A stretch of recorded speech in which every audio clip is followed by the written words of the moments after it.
Alright, I had to go to Walmart this morning and pick up my last order before Christmas.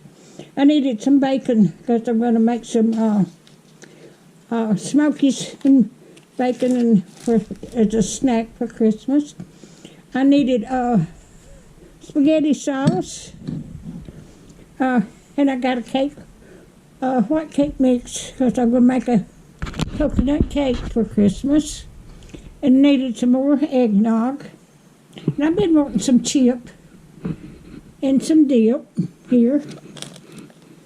And I needed milk. I needed some more celery to finish out my dressing and my potato salad to make.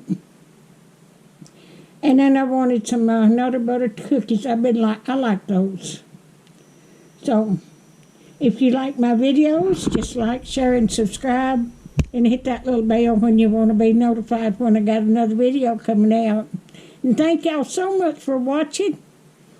And I hope everybody has a Merry Christmas. Thank you so much for watching.